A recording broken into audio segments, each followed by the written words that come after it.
Good morning. Welcome to the train wreck show. That's all I can say.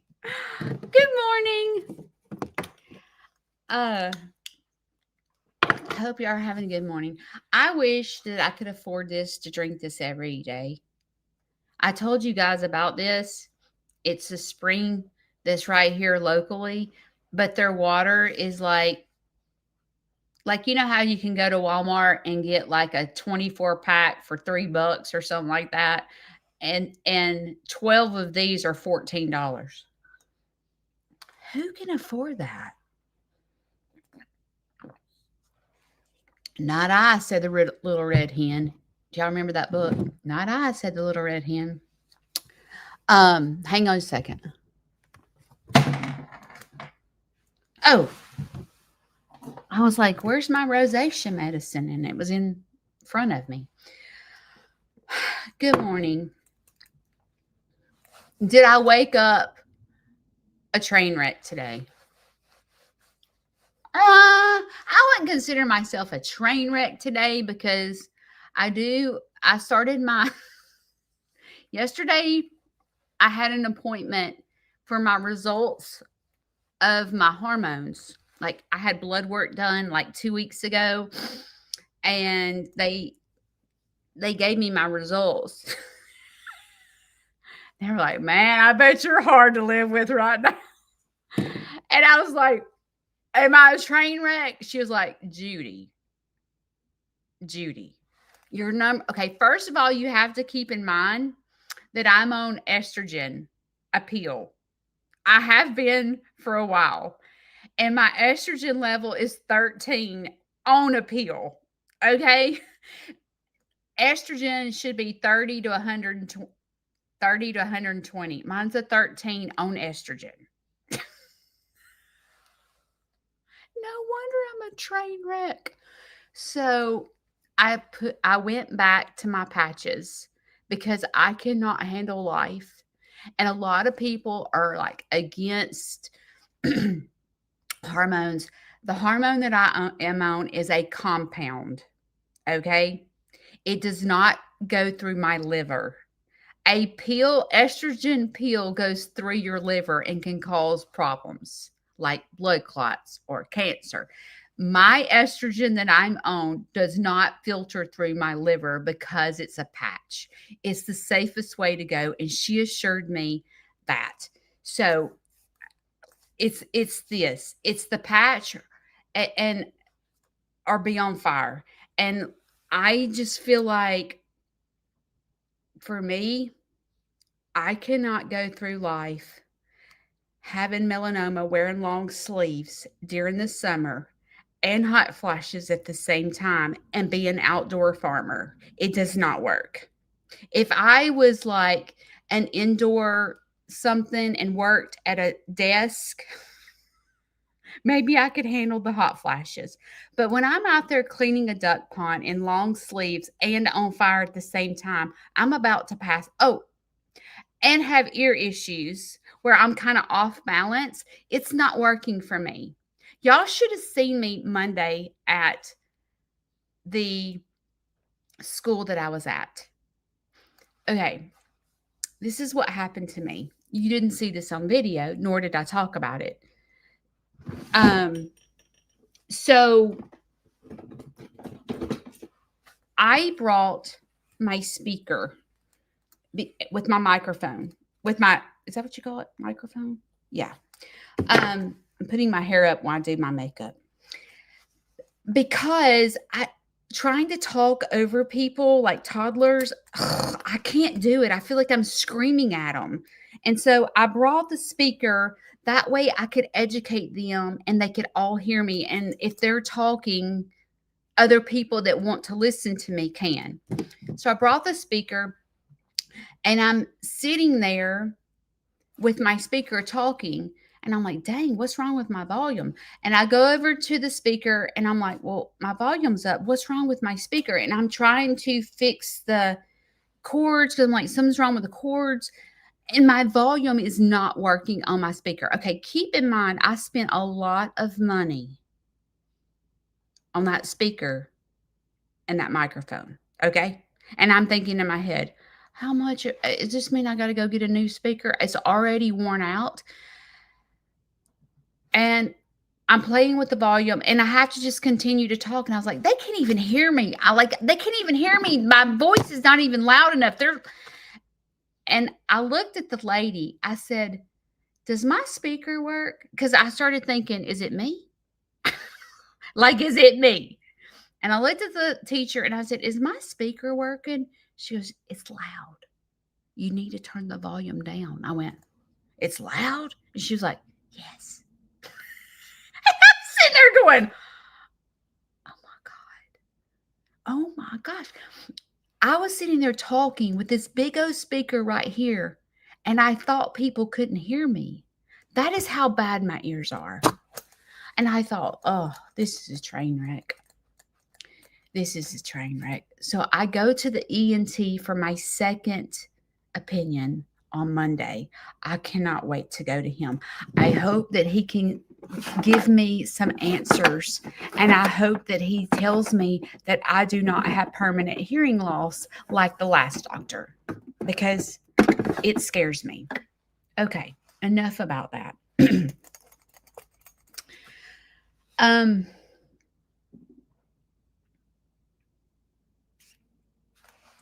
This week I got slapped in the face, not literally, but by a post. I'm going to tell you the story.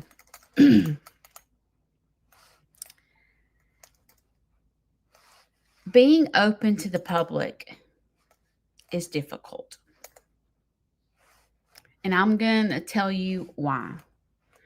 Because when someone books a tour, all I get is a notification that someone booked a tour, and I see their name and phone number.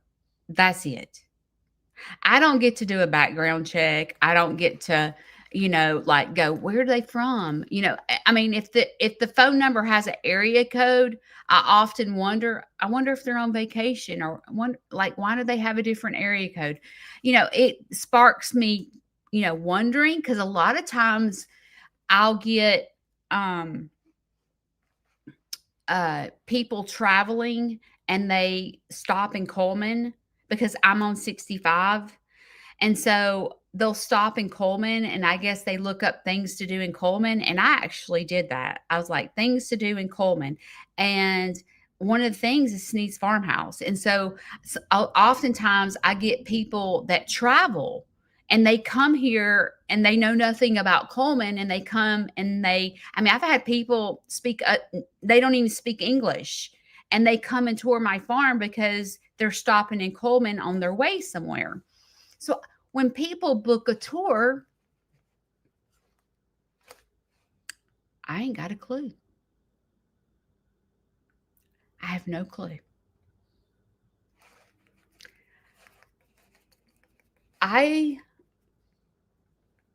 Shane and I are not the creator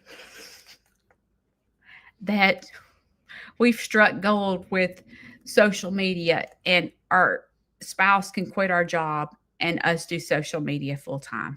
Okay. We've not been blessed like that. As a matter of fact, I think we're much older than some of them because, no, let me back up. Shane became a teacher and worked for the state at a young age. Shane's about to retire. Shane is about to retire in his 50s, which is, I guess, Shane is unheard of. It's not that we're older. It's just that maybe we're wiser. I don't know. I don't know. But a lot of people don't retire till they're 65. And Shane and I are blessed because Shane retires in 3 years. And so, therefore, Shane goes to work every day. Another thing that's so great about being in menopause is this balding spot right here. That is fun. As you start getting this receding hairline, that's real fun about being in menopause. Anyway, sorry to get off track. I've never had this before. I don't know if it's because I'm getting older or what. But anyway, okay. So Shane has to go to work every day. I'm open to the public. Needless to say, here I am. As I'm preparing for my children's summer event, I'm praying to God that I can do it. I feel worried that I'm going to get into a library and I can't hear the music. I'll be honest. And as I'm preparing, trying to learn this program, I'm like, am I doing this for no reason? Because I don't even know if I'm going to be able to hear the music. Because I use that speaker. And I have to be able to hear it to be able to sing or act crazy to the music. And part of the children's show is I am engaged with the children. It's not like I'm up there performing and they're just watching. This performance is engaging the children. Okay. So, like, one of the things that they have to do is figure out how I'm going to pay for my farm. And so we come up with the idea because I'm teaching them how my farm got started. And I tried to go, what can we do to pay for this farm? If I don't pay for this, if I don't figure out how to pay for this farm, I'm going to lose it. And so we figure out, it gets to the point where I figure out I want to do tours. I can do tours because that's how it happened. And so one of the songs that I sing is, come on over to my house. Nobody's home but me. Come on over to my house. Nobody's home but me. Come on in, have some coffee and tea. Nobody's here but me. That's one of the songs. And they're going to learn that I thought it was a good idea to be open to the public, but then I realized that nobody was home but me, and I am having to do all the farm chores, do Larry, and do tours on top of that, or do field trips on top of that, but nobody's home but me. And they learn that I'm having to kill myself to pay for this farm. And as I am open to the public and people come here, I've seen all kinds of families. And I'm going to tell you about a couple of tours that I've had over the past, however long, 5 years that I've been doing tours. So I remember this one couple that came to my farm. It was a man and a woman and a little child. The little child had some type of disability. I don't know really kind of to explain, but like there was some dysfunction. And he was very hyper, and the discipline was not there. Like, you could tell, like, the child run the family, okay? Because every time the wife was very soft spoken. She was not American. The husband was American, and he was very loud. So there was like, and then the child is running around like a wildfire, okay, not minding. And the dad is very outspoken, and the wife was very, don't do that. Don't do that. And the husband's like, you do that again, I'm going to beat your butt. You know, kind of like that. So when I first started doing tours, you know, my farm is not very big. It's not. You know, like when you think of a petting zoo, you think of the zoo. Like when you go to the zoo, there's a ton of animals. There's a ton of different exhibits that you go around and watch. So when kids come to this petting zoo, they visualize a bunch of different exhibits. They're going to see all kinds of animals. That's not my focus. My focus is for them to be in the moment. My focus for Sneed's Farmhouse is not let's see how many animals Judy can get. My focus is I want you to go lay on my pig. I don't want you to pet through a fence. I want you to go out there and scratch Leroy's butt. I want you to lay on Shishi and let's talk about a story. I want you to go out there and kiss my alpaca. I don't want you to feed her a carrot. That's my farm. So the experience that you get in Sneed's Farmhouse is not going to be the same experience in other petting zoos. I remember one time,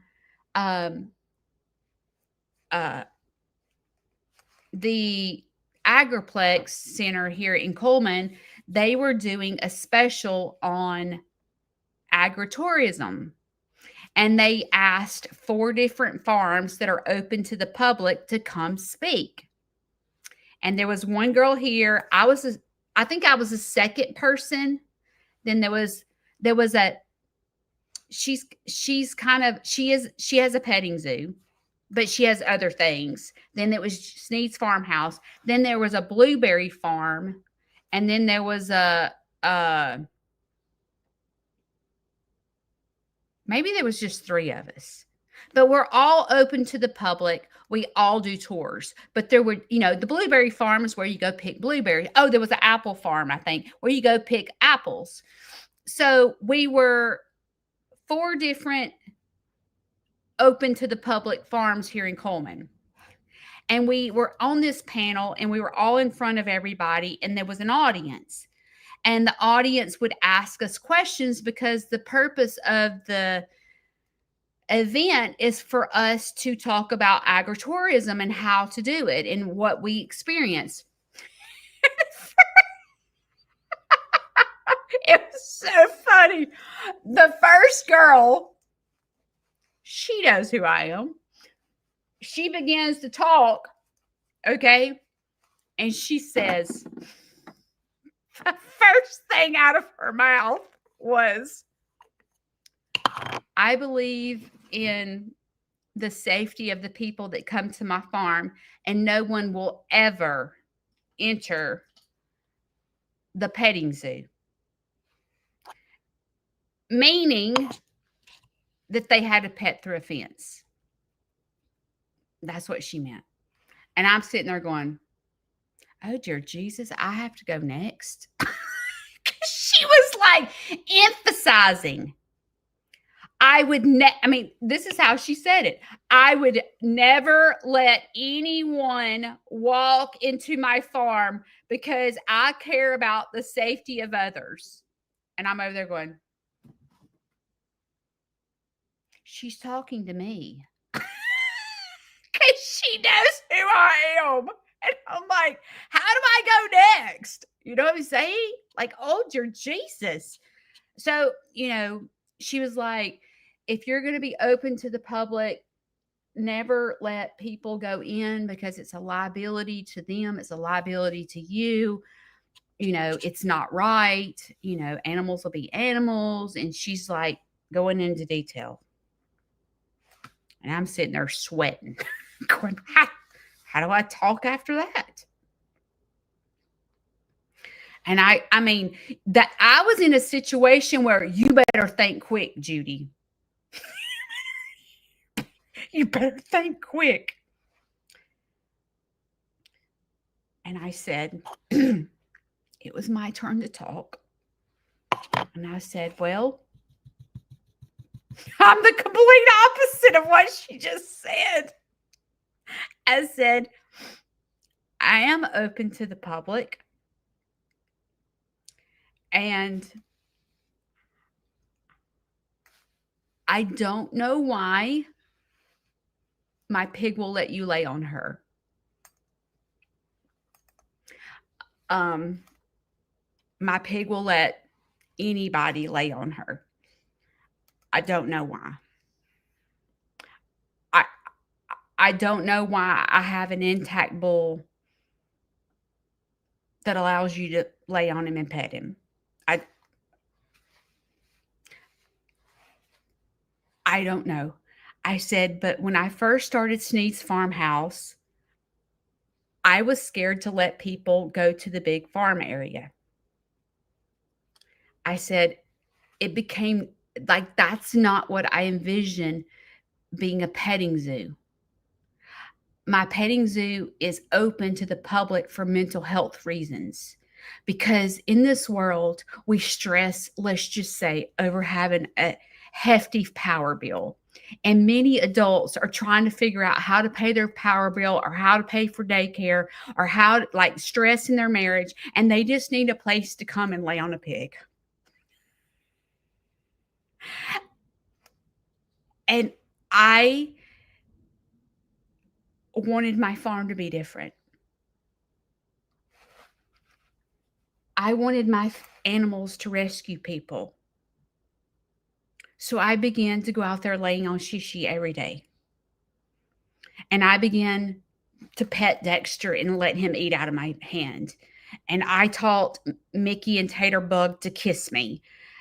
And I don't know, my animals don't know any different, but that was my mission, is for my animals to provide a safe place for someone that's stressing out over how the crap am I going to pay for my power bill. I just need to escape my head and not worry about bills for the first time in my life. I'm tired of going to work every single day and being stressed over how I'm going to pay my bills. My gosh, I am working 8 hours a day on top of having children, on top of trying to figure out how to do the grocery bill. And I wanted to provide a safe place for this person to come lay on a pig.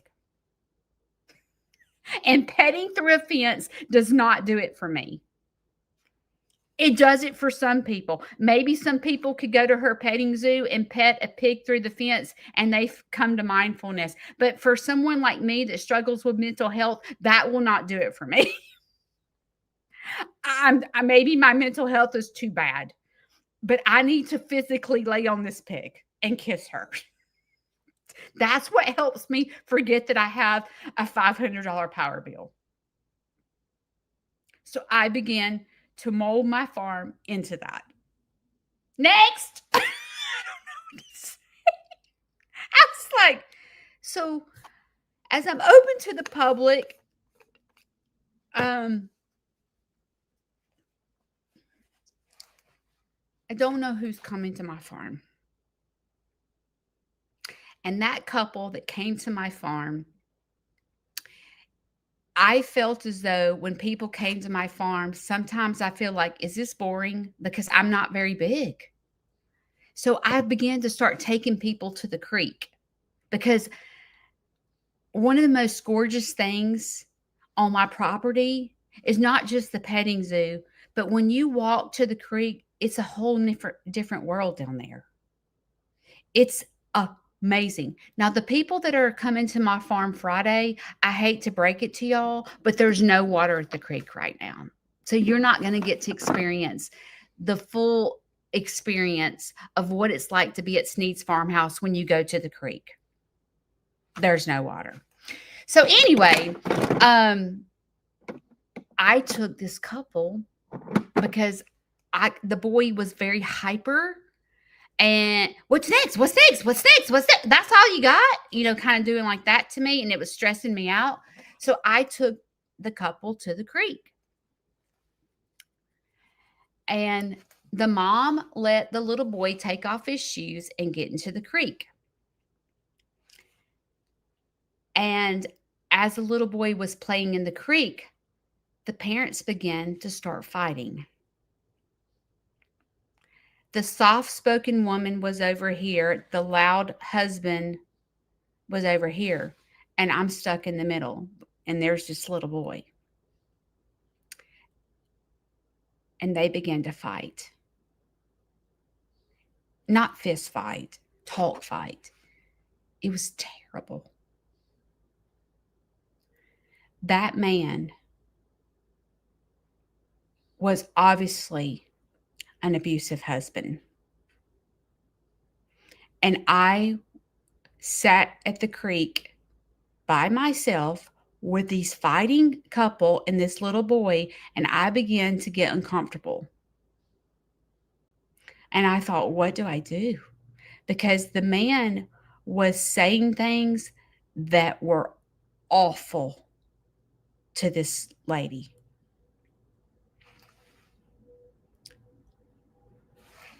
And I was trying to redirect the conversation back to the kid because they were doing this in front of the child. And I thought, my gosh, if he talks like this to her in front of me, what does he do when they get home? Oh my gosh. Well, I decided to just shut up. And I stood there and I wasn't sure what to do, but I was scared to leave this lady. Like I wanted to leave and go back up to my house, but I was scared to leave her alone because I was afraid she was about to get hurt. I was very, very, very uncomfortable.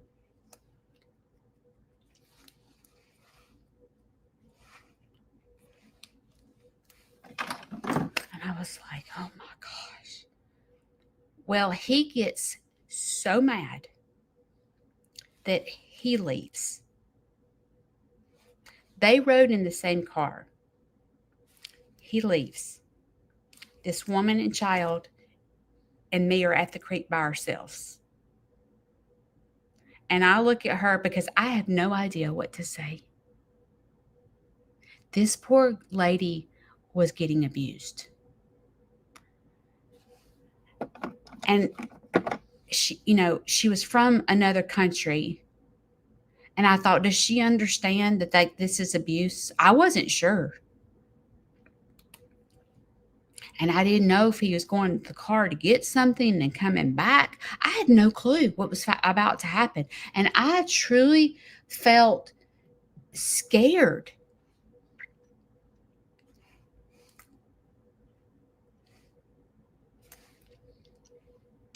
After he left,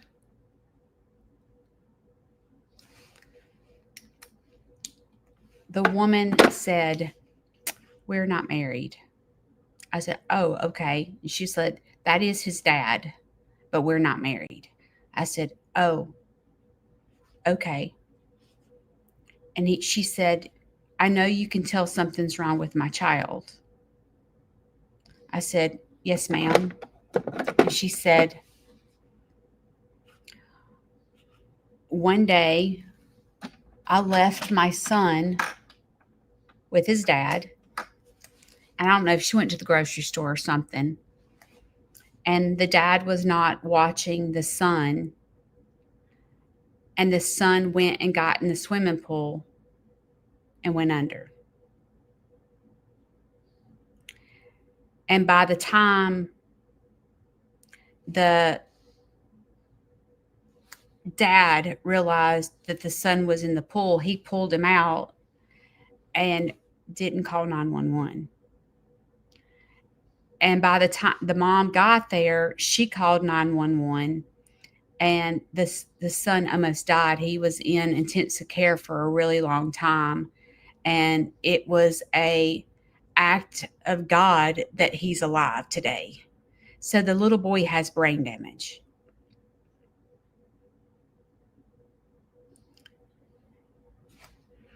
The mom, deep down inside, hates the dad because she feels like her kid has brain damage from the father. The father has anger issues and hates the mom. And the kid with brain damage is in the middle. And I'm sitting there at the creek. She's telling me the story, and I'm going, what the? Oh my gosh. We walk back up to my house, and the dad is sitting in the car. He comes back.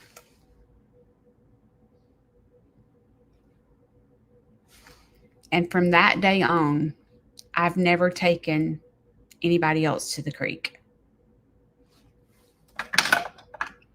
what I do is I say, if you want to go to the creek, you're welcome to go down there.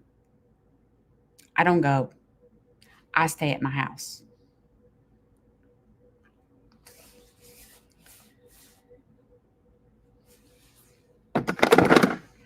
Um, there was another incident where this week, and someone booked a tour, and I can't remember if this dad was by himself, because sometimes when people book a tour, it's dad and child, because the dad has the child on the weekend, is looking for something to do, or and I have learned that I can't go to the creek, you know when it's a man and the kid and me. But this particular day, this man booked a tour. I cannot remember for the life of me if the man was with the woman or if he was just with the kid. Oftentimes, because I'm open to the public, I I remember faces, but I don't remember names, or I don't always recognize every face. Like sometimes, I'll be in public and they're like, "Oh, Aunt Judy, we came to your farm," and I don't remember them at all.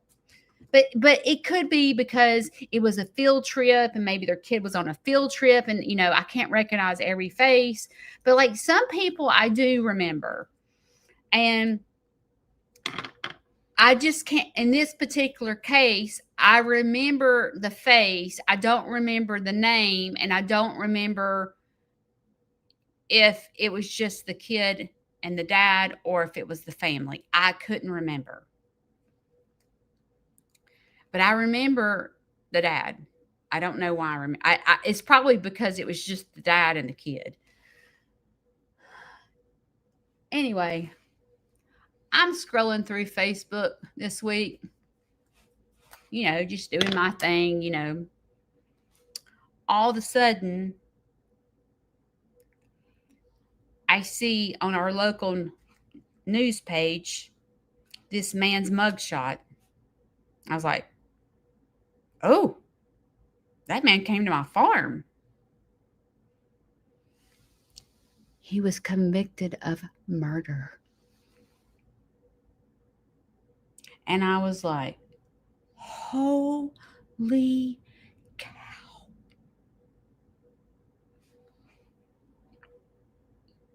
And I was like, oh my gosh.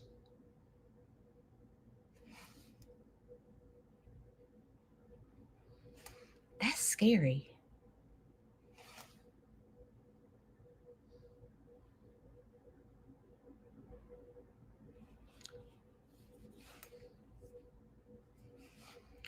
And it hit home with me. And I was like, am I supposed to be open to the public? Because a lot's happened to my farm, with me being open to the public in the past, I would say the past summer. A lot has happened. And I thought in my head, how do I keep myself safe? Do I carry around a gun? But then I sit here and think, hi, I'm Aunt Judy with a gun on my side. Saying it's like for a kid, they'll be like, Aunt Judy walks around with a gun, and I'm thinking, well, that don't sound fun to me, to walk around with a gun. Like, what do I do? Put a knife in my pocket so the kids can't see that I have a knife? And kids, I have already learned, kids ask lots of questions. Okay, if I have a gun on my side, why do you have a gun? Why do you have that gun on your side? They're going to ask me, okay? They're going to ask me why. And I thought, how do I keep myself safe? And then I was thinking about Charlie Kirk this week. And I thought,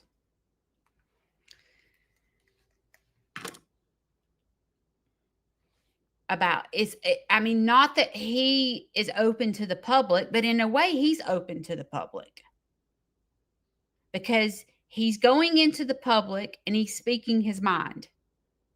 He's speaking his beliefs. And I thought, how could he have kept himself safe?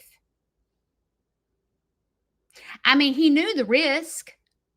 He knew the risk in the back of his head. He knew he was speaking God's word, and he knew that he was speaking against people that believed differently from him. And he began to debate with people, and he knew the risk of being in the open eye, a target, and debating with people.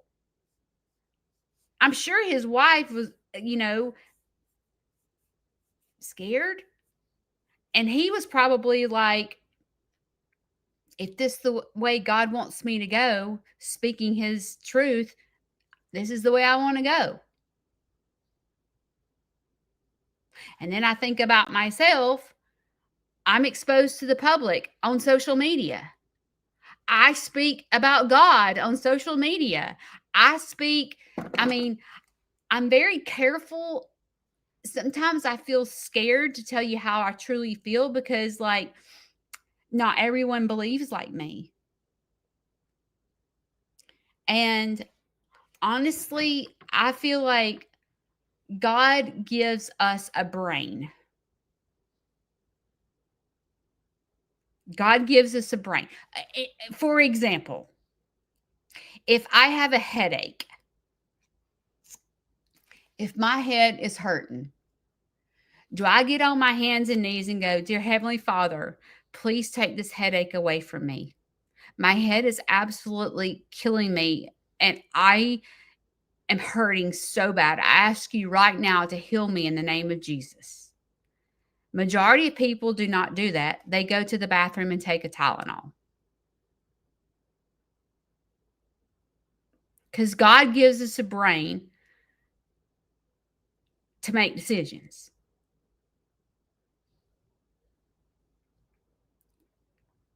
So in my head, with me open to the public, would I continue to walk to the creek after I've experienced what I've experienced? Well, God gives me a brain to know, hey, that's probably not the safest thing that you need to do. Being open to the public, taking complete strangers down to the woods. Like, come on, Judy. Where were you? Where was your brain when you thought that was a good idea? But from my brain, I don't think like a criminal. I don't think like that. So therefore, my brain doesn't automatically go, is that safe? Oh, y'all come to the creek. Oh, you need to go to the bathroom. Oh, go on into the house. When I first started doing tours, if someone needed to go to the bathroom, I didn't know these jokers, and I was letting them go in my house because my brain doesn't think like a criminal. Letting people keep Larry. My brain doesn't work like a criminal. My brain would come in here and take care of Larry. But someone that is not trustworthy, they come into my house, they go into my cabinets, they see mail laying on my counter, and they go through my mail to see how much money we have. My brain doesn't work like that. And even if I accidentally saw something, my brain doesn't go there because my brain doesn't work like that. But in today's world, we have to be careful because we live in such a criminal world. And although your brain probably works like my brain, and we don't think like a criminal, or we don't think like an addict, or we don't think like that. But God gives us a brain to know right from wrong and how we need to be careful and take care of ourselves. And through that situation with the man and the woman fighting with the kid there, I got up and they left, and I was like, I will never do that again. Ever do that again. And I sit here and I think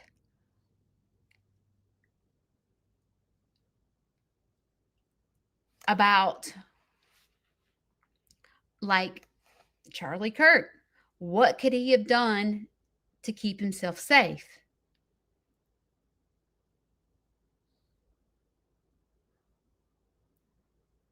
I don't know. But when you expose yourself to the public, like me, you have to protect yourself.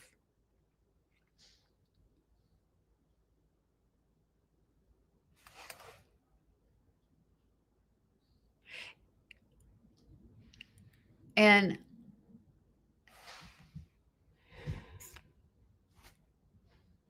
many people that are creators, like big creators, they don't have their addresses for their safety, because where you and I would never pull up to someone's house because we don't know them, not everyone thinks like you and I. They will literally pull on the driveway and come knock on the door.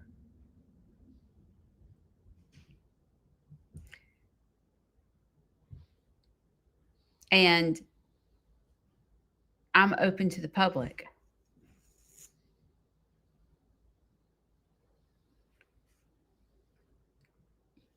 How do I keep myself safe? How, if God gives us a brain, do you put yourself in situations like I've put myself in? Because our brain doesn't think like that. We want to take people to the creek and show them the beautiful creek because this little boy's overactive and he's gotten bored in the farm.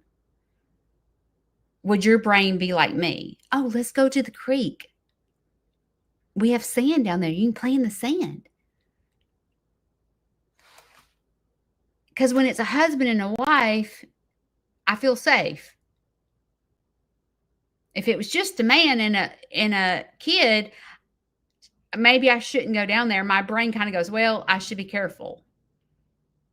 But when it's a husband and a wife, I don't worry as much in that moment. But when I was in the moment of, oh my gosh, what is fixing to happen right this minute? I realized that I needed to be careful.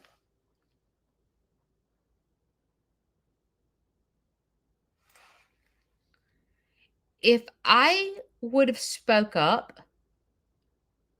to that man that was abusing this woman, abusing her, he said the most god-awful things. If I would have spoke up for that woman, what do you think would have happened to me? If I would have said, hey, abuse is wrong. In God's word, it talks about a man and a woman is supposed to, come together. A man is supposed to protect his wife. If I would have begun to preach God's word to him and say, hey, what you're doing is completely wrong. You should show her kindness. What would have happened to me?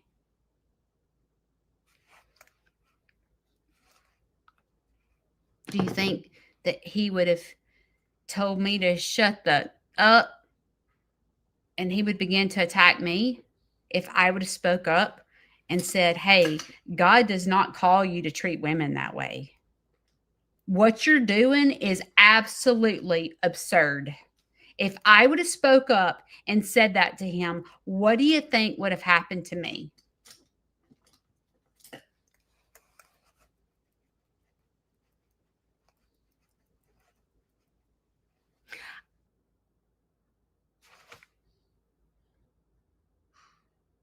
I don't believe in my heart that I could convict that man in that moment and make him think, because he was very hostile at that lady. And me convicting him as a woman, telling him he's wrong, I think would have not ended well.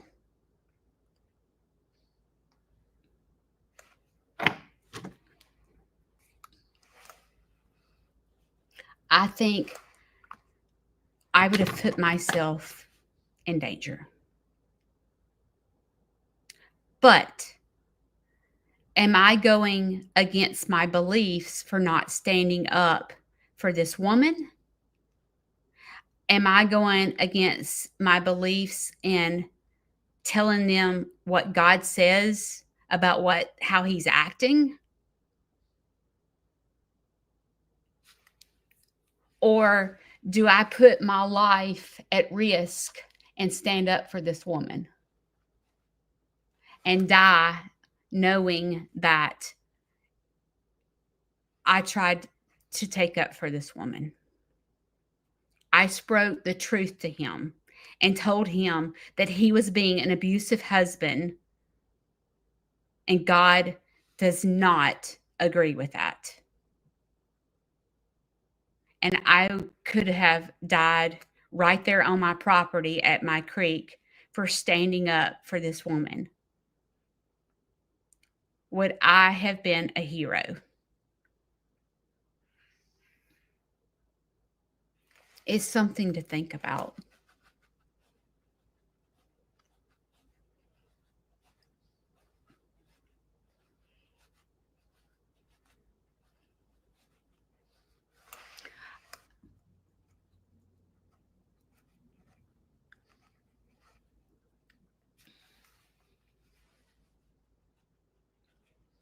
It was a very bad situation to be in that day.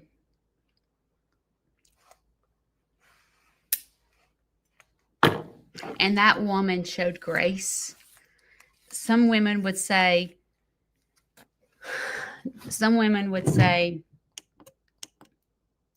I would never let a man speak to me that way.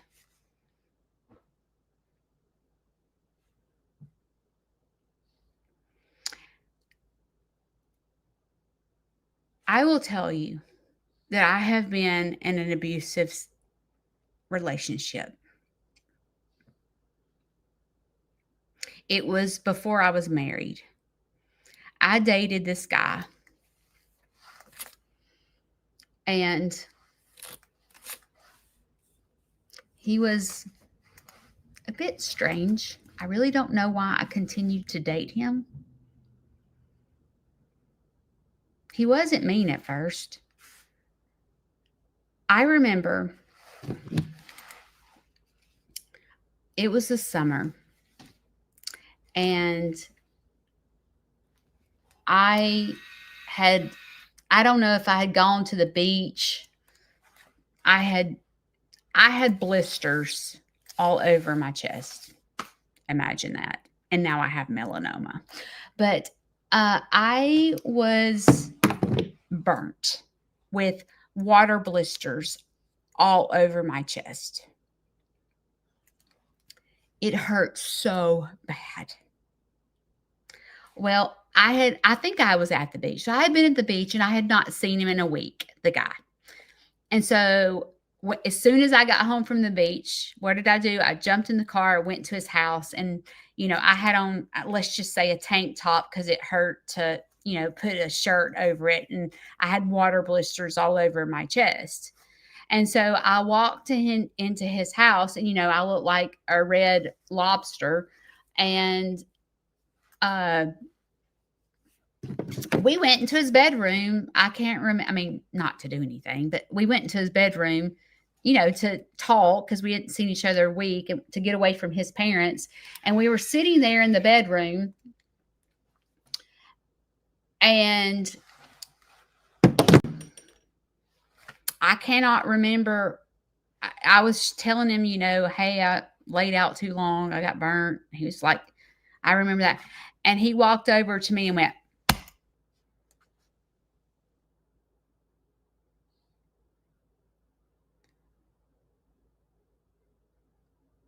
I did not know what to do. It hurt so bad. And he popped some of those blisters, and the water was running down my chest. I'm in tears. He hurt me so bad. And he thought it was funny to pop me in the chest. I sat there. You would have thought I would have ran out of the room. Or you would have thought I'd have popped him back. I didn't. I remember standing there. I think I was in such disbelief that he had just done that. And his parents were in the next room. And I was embarrassed to run out of the house because his parents were right there. And it put me in a really bad situation.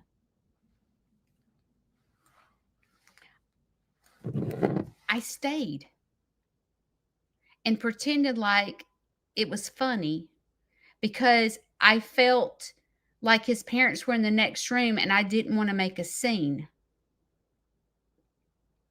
I remember going home that night and I cried the whole way home.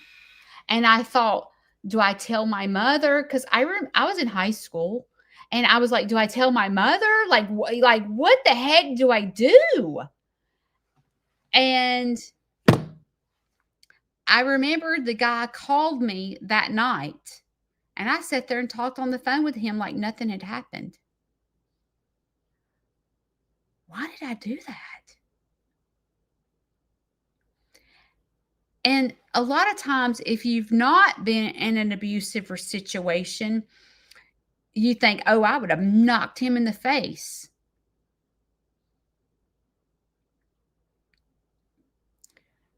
There's some women that would knock him in the face. And then there's some women that would act just like me. And you'd go home and not tell your mother. And you're scared to talk. Because if I was to tell my brother that he did that, my brother would have got in the car and went and beat the snot out of him. And it would have caused a big O scene. And if I would have told my mother, she would have probably called his parents. I don't know what she'd have done. But instead, I just pretended like nothing had happened and just kept going on. Well, he was just kidding because he was laughing about it. So if I do something, I'm overreacting. That's how some women are. And as this lady sat there and was getting the verbal abuse that she was getting, I think she was trying to remain calm in front of her son.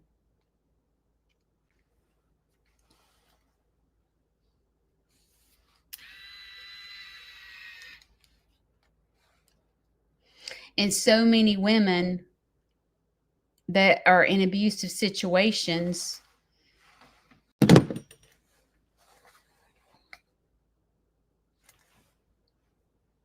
they don't know how to get out. And that's why you had these domestic violence shelters for them to come to a safe place to get away, because they don't know how, especially when they're in a marriage with children. Like I wasn't. But can you imagine being married, feeling stuck?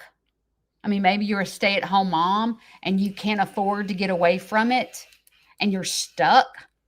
I can't imagine. So you don't say anything because you're like, well, I can't afford to, I don't have a job. I don't have any education. I've been a stay at home mom my whole life, and I've sat here and dealt with this abuse for the past 25 years. So I might as well just stick with it. I've done it this long. I mean, that's kind of how some people feel. They feel stuck. I feel like sometimes when you stand up for yourself, it it can, like, people are like, you should always teach your kids to stand up for themselves, and I agree with that. I agree with that. But let's just say, y'all know my son is gay. If he stood up for his beliefs, if he stood up and waved the gay pride flag and said, "Please just let me be who I am. Please." Like, all you people that hate my guts, would you please just let me be who I am? Y'all have no idea what it's like to be me. Would you just let me be me? If my son went in the public and was waving the gay pride flag saying, y'all have no idea what I go through every single day. You have no idea. I've had these tendencies since I was born. Ask my mother. You can believe this is a choice for me, but you have got to know that I have, the way I am is the way I was created. You can believe that or you cannot. But just get in my shoes for just 1 minute. Feel the pain that I go through, the knowing that the world hates me. Do you think he would be shot for standing up for how he believes? I think he'd get the snot beat. If he didn't get shot, he'd get the snot beat out of him. I know that. It's the same with a Christian. Poor Charlie Kirk was trying to preach the truth and people that didn't think like him. And he went out into the public to do that. And now his wife and kids are left behind with no husband and no dad because he stood up for how he believed. And it's so sad. But then I sit here and think about, I sit here and think about someone like my son. And if he stood up for how he believed, he would get killed too. And if I was at the creek and I stood up for how I felt about this man that was abusing this woman, I would have probably gotten killed that day.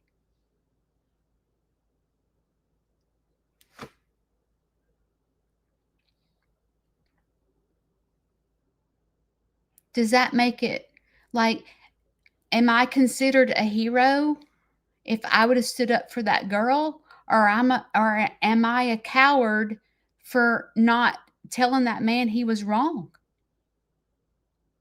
I don't believe what he did is right.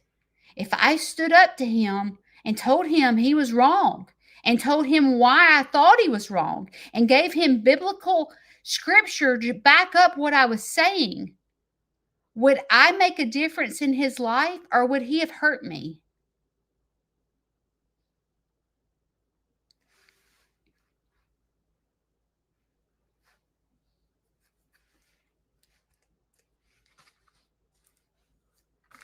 So when we stand up for what we believe,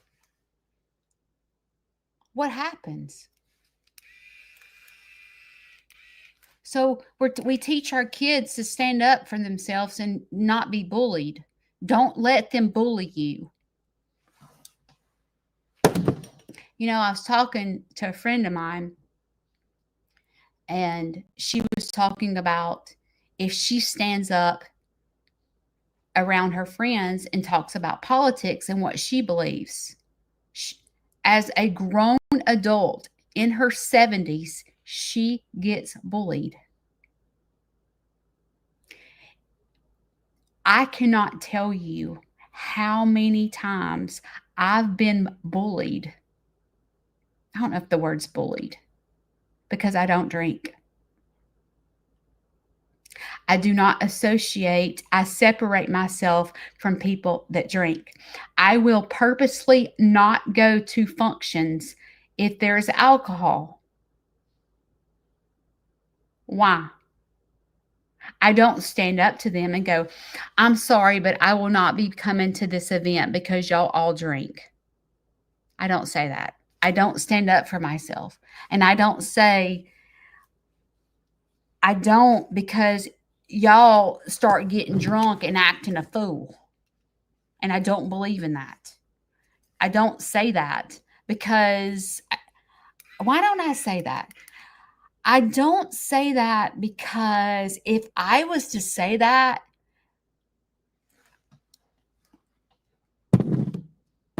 I think it would not end well. They would never talk to me again. So instead of putting myself in these bad situations, I just take myself out because I can't fix that.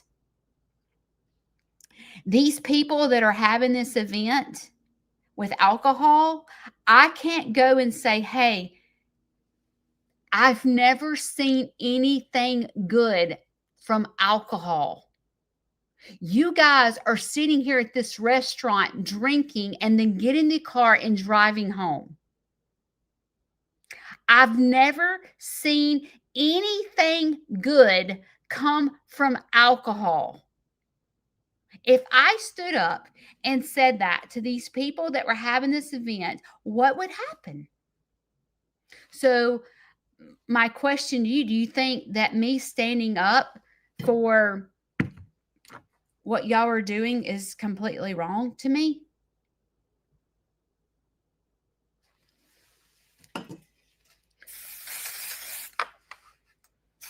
Do you think that I'm making a difference in their life by standing up for what I believe?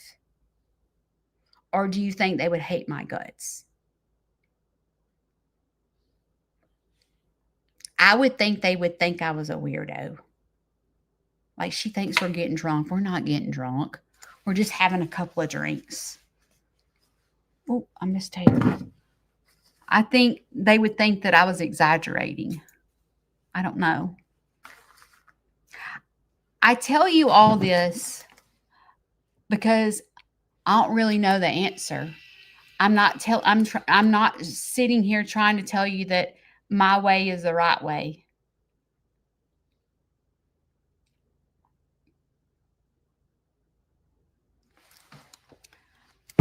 For me and myself,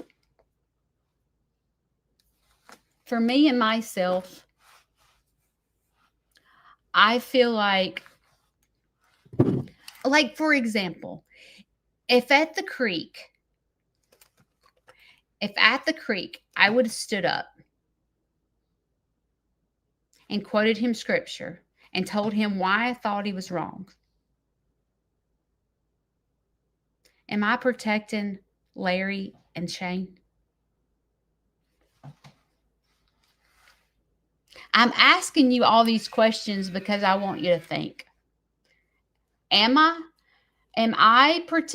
if I leave Larry and leave Shane with Larry and I stand up for myself and get myself killed at the creek and this guy beats the snot out of me because I stood up for this woman, am I protecting my own family?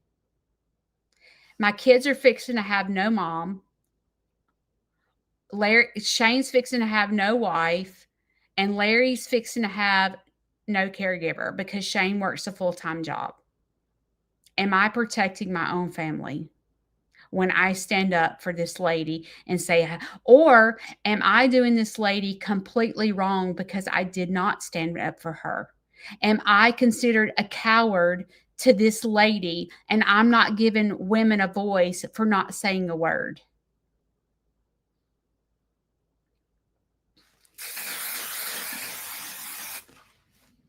Am I degrading to women? Am I not who I say I am because I sat there and let that lady get abused verbally? Because I will tell you, I wanted to rip him a new one. I was so mad. So am I not doing God's will because I didn't stand up for her? Do I sit here and have regrets in my heart because I didn't protect this woman? I sat there and listened to this man verbally abuse her. When I'm out in public and someone says the N word, am I wrong for not saying, you have no business saying the N word? You ought to be ashamed of yourself. Am I a coward because when someone says the N word, I cringe? But I was the child that grew up and the N word was my dog's name. That was my dog's name growing up. No one taught me that saying the N word was wrong. Do you know who taught me that the N word was wrong? My son. My son started dating a black guy. And that is the moment it took my son for me to realize that the way I was brought up was wrong. I was brought up to discriminate against a black person. I was that family that was brought up with a dog named the N word. I'm ashamed. But I didn't know any better. That's how I was brought up. So today, I'm totally against that. So when I hear that someone say that and I don't stand up, am I wrong?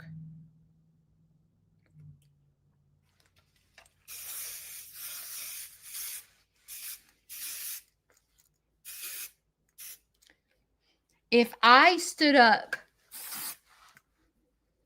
to someone that said the N word and they murdered me for standing up, would I? Hang on, this is Larry. Hey. Yeah, he's been up all night. He has not slept tonight. Yeah. This is the fourth day of Larry being awake all night long, walking the floors. So Shane and I are. It's fine. Are y'all coming early? He's up. Yeah, come on. Yeah, come on.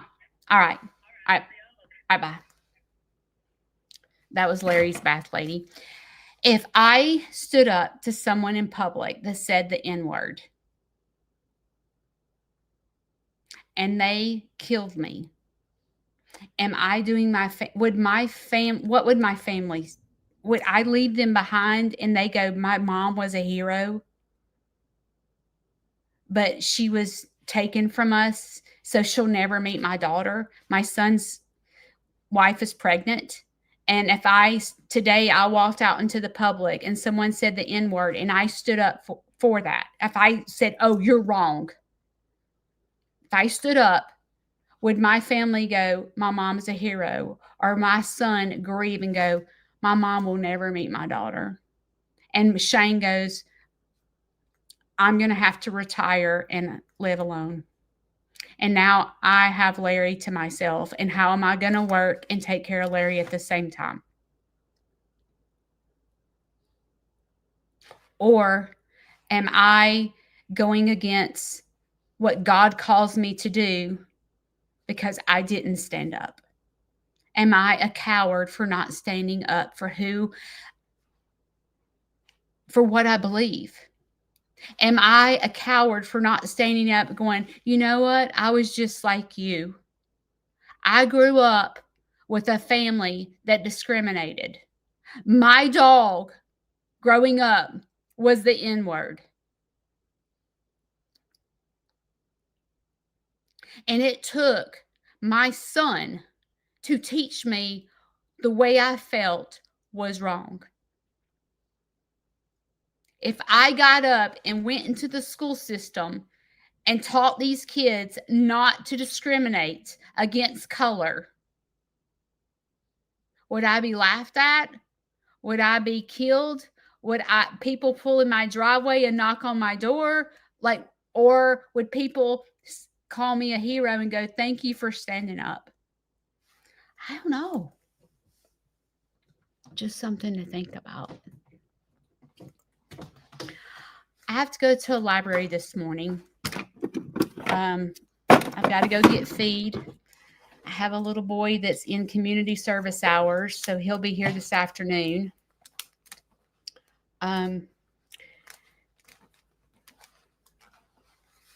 Pray for Larry. And I've got a lot to do before you backup dancers come to my farm. Please don't judge me. I want it to be perfect, but it's not going to be because I'm fixing to have surgery and I haven't been able to do all the cleaning because I have stitches, and it's just been a lot. Today you have a choice. I wished I had the perfect answer to tell you what to do. I wish that I understood life. I wish that I could say, I wish that I don't know, I wished I was God and can tell you exactly what to do. But unfortunately, I'm a train wreck and I'm just Aunt Judy. And I hope today that it makes you think. So today you have choices, just like every single day. What's right for me may not be right for you. What's right for one person may not be right for the other person. In your heart, I feel like when you are right with God and you have a personal relationship with Him, He guides you in the right direction of what you should do as a person. And I firmly believe that God puts different people in different situations. I do. Just like God holds a preacher to a higher standard. That doesn't mean that he's holier than thou. He's a human being and he makes mistakes. But I do believe that God puts different people in our lives to spread his goodness. And I do believe that as a whole, I feel like that God calls us all to do different jobs. And I do believe that I'm going to stop there. So sitting it out, to me, did I sit it out because I didn't stand up for that woman? Or was I dancing for my family because I didn't say a word because I didn't lose my life that day? I don't know the answer to that. I wished I did. I pray that woman's safe. I worry about her. I'm trying to think, what does it mean to sit it out at this point? What does it mean? Sitting it out, I guess, is from this point just washing it away and not thinking. I guess that would be sitting it out. Dancing would be to get your mind and wrap your thoughts around everything that I said today. I personally feel like at the end of the day that you have to take care of yourself. I wish that Aunt Judy was strong enough to have a voice where people heard me. But see, this is what happens. And listen to me good. When you speak the truth, your numbers start dropping. It's almost like when you stand up for what you believe, you start, like, all these things start crashing down on you.